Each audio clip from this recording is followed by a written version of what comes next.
Hello world, my name is Timothy and I want to welcome you to Discover with Timothy. Today we travel back in time to discover the history of Stamford Road in Singapore.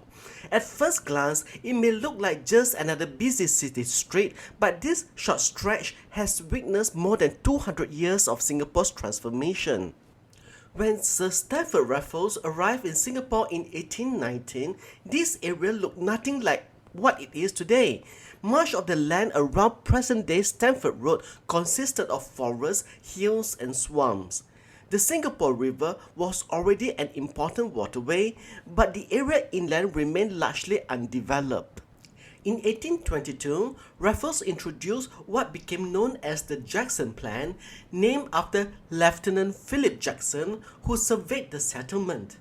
This town plan laid the foundation for modern Singapore, carefully dividing the settlement into different districts for government buildings, commerce, and various communities. Although Stamford Road did not immediately appear in its present form, it developed during these early years as part of the expanding road network that connected the new civic district to the commercial centre around the Singapore River. The road was later named in honour of Sir Stamford Raffles. Interestingly, Raffles himself never walked along the road called Stamford Road, as it received its name after his death. It was a tribute to the man whose vision helped shape Singapore into one of the world's greatest trading ports. As Singapore grew, Stamford Road became one of the colony's most important thoroughfares. Many significant institutions chose to establish themselves there. One of the oldest is the National Museum of Singapore. The museum traces its origin to 1849, making it the oldest museum in the country. Its beautiful dome building has become one of Singapore's best-known landmarks and tells the story of Singapore from its earliest days. Just along the road once stood St. Joseph's Institution, founded by the LaSalle brothers in 1852. For generations, it educated thousands of students before relocating to Malcolm Road. Today, its beautifully restored buildings form part of the Singapore Art Museum, preserving an important piece of Singapore's educational heritage.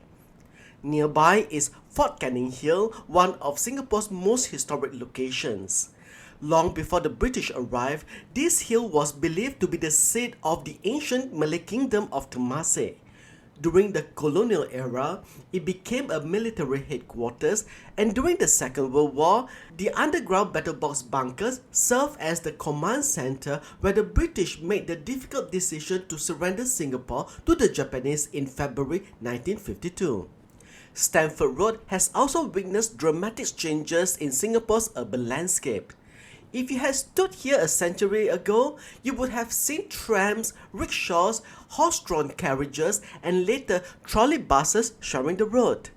The surrounding skyline consisted mostly of low-rise colonial buildings, churches, schools, and government offices. Fast forward to today, and the transformation is remarkable.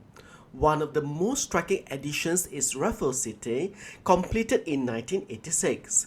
Built on the former site of Raffles Institution, the massive development brought together offices, hotels, shopping malls, and convention facilities, symbolizing Singapore's emergence as a modern global city. Yet, despite all this modern development, Stamford Road still retains many reminders of its past. Elegant colonial buildings stand alongside glass skyscrapers, creating a fascinating contrast between old and new. Walking along Stamford Road today is almost like taking a journey through Singapore's history.